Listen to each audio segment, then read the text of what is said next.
Баршаңызға сәлем, құрметті достар, қалайсыңдар, қалдарыңыз қалай? Сіздермен Қазмет каналы және де мен Беркер Мұханов.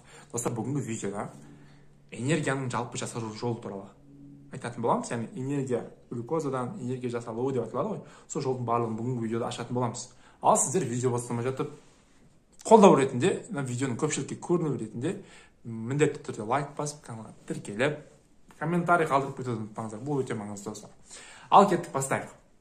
Енді қараңыздар, жалпы бүгінгі Кребс циклы, биологиялық тотығу, перевод дегидрогеназалық комплекс, тотығу деген механизмдерді ашу үшін кішкене сіздерге бір сипаттама беріп кетейін. Энергия бойынша, АТФ бойынша бірінші сон тыңдап алыңыздар. Одан кейін барып тақырыпқа көшсек, негізі түсінікті әрі оңай болады сияқты тақырып түсіну.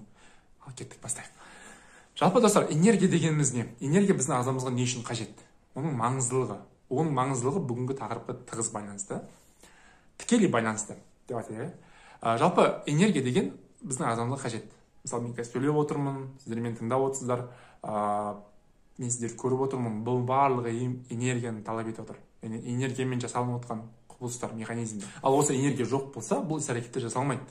Бірақ та осы энергия деген сөз, бұл менің ойымша жалпы атауда, егер де тақырыпты тереңірек ашатын болсақ, энергия деп атау сәл қиындау болып қалады. Ал бүгін сол энергия деген сөзді толықтай ашатын боламыз. Достар, енді осы бүгінгі тақырып бойынша кішігірім сіздерге қызықты ақпаратпен бөлісейін. Жалпы бізде екінші курстың екінші семестрінде патофизиология деген сабақ, яғни патоанатомия деген сабақтар қосылды. Биохимияны өтіп болған соң. Биохимияда Кребс циклын барлығын өттік. Енді бір маңыздылыққа тоқталайыншы осы жерде. Патофизиологияда үлкен бір тақырып бар, гипоксия деген, яғни патология үлкен. Оның келіп шығу жолдары, оның маңызы тағы да басқа.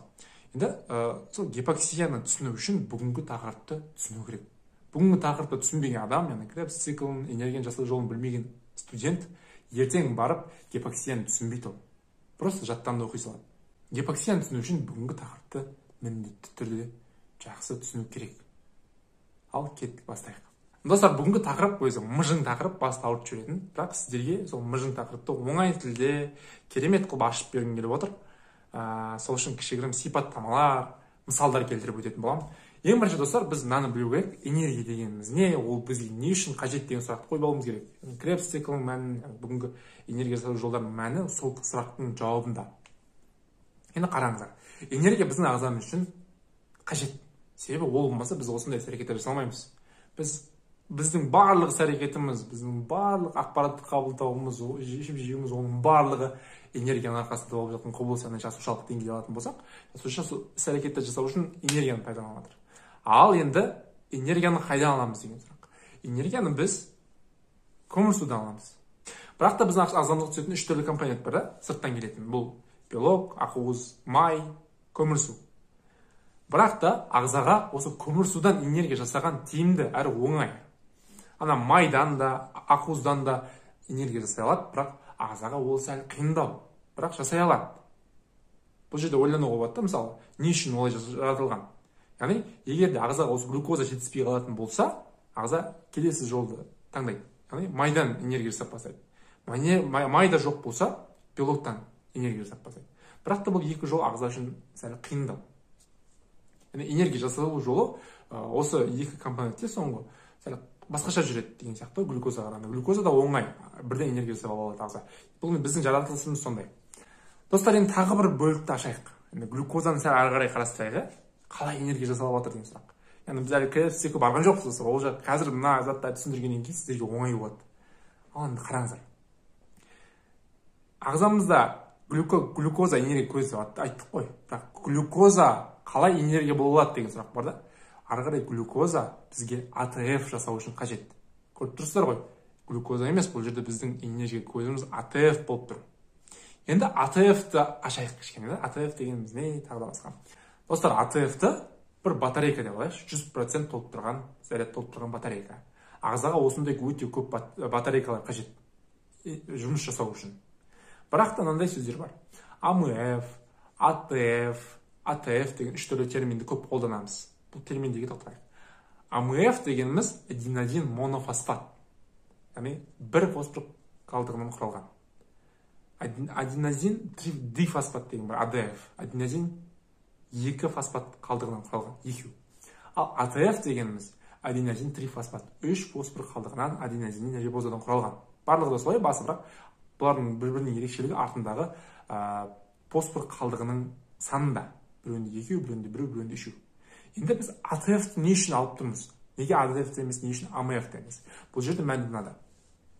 АТФ-ті 100% заряд болып тұрған батарейка деп алдық. АДФ-ті 65% заряды бар батарейка деп алайық. Ал АМФ-ті 30-35% заряды бар батарейка деп алайық. Бірақ мына 65-35 біздің ағзамыз оны энергия пайдаланбайды энергия ретінде. Бізде тек 100% болу керек біз энергия пайдалану үшін. Ал манағы айтып өткен жолдар бар ғой, жаңағы қазір бүгінгі айтатынымыз биологиялық тотығу, Кребс цикл, пируват-дигидрогеназалық комплекс, Кребс циклда оның барлығы осы АТФ-ті жасау үшін қажет ағзаға. АТФ-ті жасау үшін достар. Түсініңіздер ғой, осы АТФ үшін. Глюкоза да осы АТФ-ті жасау үшін қажет. Түсініп тұрсыздар ғой, яғни кислород, глюкоза барлығы. Енді тақырыпты жайлап, бір оңай тілде, асықпай, спокойно түсіндірейік. Қолымда конфета бар. Енді мен сіздерге жақсылап дайындалдым бүгінгі видеоны жасау үшін. Бұл конфет глюкоза. Тәтті, бұл шоколад барлығы глюкоза. Енді біз басынан бастаймыз. Бүгінгі тақырыпты әдемілеп ашып болсақ, бұл қызықсыз. Мыжың тақырыпты әдемі қылып, қызықты қылып түсіндірмей отыр. Енді кішігірім медитация форматында түсінсеңіздер болады достар. Енді анатомияны жақсы білетін шығарсыз, ас қорыту жолдарын көздеріңізді жұмып, кішкене осы шоколад болып жасушаларға саяхаттайық. Осы шоколадтың жасушамызға барар жолын барлығын біз көзімізді жұмып визуализация жасап көрсек те болады. Яғни біз өзімізді осы шоколадтың орнына қояйықшы қазір. Қазір жайлап жасушаға дейін барамыз, энергия жасаймыз дегенше. Ал кеттік. Жеген шоколадымыз ары қарай амилаза ферменттерінің әсерінен ауызда кішкене ыдырайды. Ары қарай жұтқыншақтан өңешке асқазанға түстік, асқазанда ыдырамаймыз біз. Ары қарай 12 келшекке түсеміз. 12 келшекте бізді ұйқы безінің ферменттері күтіп алады, яғни карбогидраза ферменттері. Кешегі видеода айтқанымыздай. Ол ферменттер бізді ыдыратады, одан әрі шоколадты, глюкозаны моносахарид, дисахарид деген ыдыратады. Ары қарай біз ішектен қанға сіңірілеміз. Қан арқылы жасушаларға тасымалданамыз. Жасушалардың алдына бардық, дәл түбінде тұрмыз, бірақ жасушаға кіре алмай тұрық. Бізге мына жақтан инсулин гормоны келеді, жасушаға сигнал береді, біз барып одан кейін барып кіреміз. Яғни инсулин жасушаның есігін ашады, біз барып кіреміз. Жасушаға кіргеннен кейін оның ішінде цитоплазма деп аталатын үлкен алаңға түсеміз. Енді біз қайда барамыз? Енді біз энергия жасайтын станцияға барамыз. Ол станцияның атауы митохондрия. Жасушаның ішінде орналасқан құрылымдар глюкозаны митохондрияға қарай тасымалдайды. Ал енді біз митохондрияның ішіне кіруіміз керек. Бірақ митохондрияның ішінде біз глюкоза болып кіре алмаймыз. Глюкоза, яғни С6, H12O6 болатын болса, бізді одан әрі цитоплазманың ішінде ферменттер ыдыратады. Яғни қалай? Глюкозаны пируватқа дейін ыдыратады. Бұл жерде өте көп ферменттер бар. Осы ферменттер глюкозаны дәл ортасынан бөліп тастайды. Яғни екі пируватқа айналады. Пируват ары қарай митохондрияның ішіне енеді. Көрдіңіздер, глюкоза тікелей емес, пируватқа айналып митохондрияның ішіне енеді. Митохондрияның ішіне енгеннен кейін ол ацетил-CoAға айналады. Одан сайын майдаланады. Ацетил-CoA ары қарай Кребс циклына түседі. Міне, Кребс циклы енді басталды. Цикл дегеніміз айналым ғой достар. Бір неде айналып тұра береді. Ацетил-CoA ары қарай осы Кребс циклға қосылады, яғни оксалоацетатқа қосылады. Оксалоацетат ары қарай цитрат синтаза ферментінің әсерінен цитратқа, цитрат ары қарай изоцитратқа, изоцитрат альфа-кетоглутаратқа, сукцинат, CoA, сукцинат, фумарат, малат қайтадан оксалоацетатқа айналып келеді. Жалпы достар, бұл жолда көріп тұрғандарыңыздай бір заттың екінші затқа айналу үшін, яғни оксалоацетаттың цитратқа айналу үшін фермент қажет. Достар, жалпы оксалоацетат цитратқа ауысты, цитрат изоцитратқа ауысты. Бұл ауысу ферменттің арқасында жүріп жатқан құбылыс. Әрбір реакцияның өзінің ферменттері бар, оны жазып аласыздар, 8 түрлі фермент бар. Бір-біріне ауысу үшін реакция, ол жерде фермент қажет. Ферментсіз ауыспайды дегендей. Енді достар, бұл жерде мына заңдылыққа мән берейік. Энергия жоқтан бар болмайды, бардан жоқ болмайды. Бұл жерде әрбір реакцияны қарап, точкасына үңіліп отырып болады. Жаңағы сутек қайда кетіп қалды, көмір су қайда кетіп қалды, азайып кетті ғой деген. Реакцияға кітапты ашып жақсылап қарасаңыздар, реакция барысында су қосылып жатыр реакцияның жүру үшін. Сонымен қоса кейбір реакцияларда көмірқышқыл газы шығып кетіп жатыр, сутек саны азайып бара жатыр. Енді жолда бізде нат, фат, ГТФ деген сияқты ферменттер бар, гидрогеназалық ферменттер деп аталады. Бұлардың барлығы фермент. Бұл ферменттердің мәні жолда осы біздің глюкоза жалпы айналып жатыр циклда, ацетилкоамыз айналып жатыр да. Ацетилкоаның бойындағы сутекті алып қалу. Мана біздің глюкозаның мәні осында, яғни осы нат, фат, ГТФ осы глюкоза, мана майдаланып келген глюкозаның құрамындағы сутекті өзіне қосып алады. Қарап отырсаңыздар, нат наташқа айналды, фат фадашқа, ГТФ түзілді да. Бұның барлығы сол бойындағы сутекті өзіне қосып алу. Сутек не үшін? Сутекте энергия бар. Енді нәтиже ғой достар, бұл жерде бұл Кребс циклінің мәні осы надаштың, фадаштың, ГТФтің үзілуі. Бұл жерде сутектің мәні өте маңызды. Енді ары қарайық. Надаш, фадаш, ГТФ не үшін қажет? Яғни ол 3 АТФ береді, 2 АТФ береді, 1 АТФ береді деп атайды. Оның маңыздылығы нада, яғни биологиялық тотығуда. Енді достар, мына жерде көмірқышқыл газы қалдық ретінде қалды. Енді мана сұрақтың жауабы міне. Көмірқышқыл газы қайдан шығып жатыр? Міне Кребс циклында қалдық ауысып қалды. Түсініңіздер ғой. Сонымен қоса надаш, фадаш, ГТФ түзілді. Енді надаштарға, фадаштарға мән берейік. Бізде биологиялық тотығу деген бар. Митохондрияның ішкі мембранасында тыныс алу тізбегі орналасқан. Бұл тізбекте 4 түрлі белоктар бар. Комплекстер бар. Әр комплекстің мәні осы надаштың, фадаштың, ГТФтің бойындағы манаға алып кеткен сутек бар ғой, сол сутекті алып қалу. Қарап отырсаңыздар, надаш комплекске келеді, тыныс алу тізбегіндегі ФМН-ге барады. ФМН-ге барғаннан кейін бойындағы сутекті соған береді де өзі натқа айналып кетеді. Көрдіңіздер, сутекті берді, мәні сутекте достар осы жерде. Сутек бұл энергия. Бұл белоктар, комплекстер сутекті алады да ары қарай оны бөліп жібереді. Сутек ары қарай протонға және электронға бөлінеді. Протон осы жерде матрикстен, көріп тұрғандарыңыздай, ішкі жасушааралық кеңістікке шығарылып жіберілді. Ал электрон болса, тыныс алу тізбегінің комплекстерінен тасымалданады. ФМН, убихинон, цитохром А, цитохром Б, С1, С2 осы комплекстер арқылы тасымалданады. Көріп тұрғандарыңыздай. Электрон тасымалданып жатыр. Мана біз айтып өттік 4 комплекс бар деп. Электрон, осы сутектің құрамынан шыққан электрон 4-ші комплекске келген кезде 4-ші комплекс сырттан кислородты қабылдайды да, ал манаға келген электрон оттегіге қосылады. Оттегіге сонымен қоса 2 сутегі молекуласы келіп қосылады. Сутегі мен оттегі қосылды, яғни 2 сутегі оттегі пайда болды, бізде су түзілді.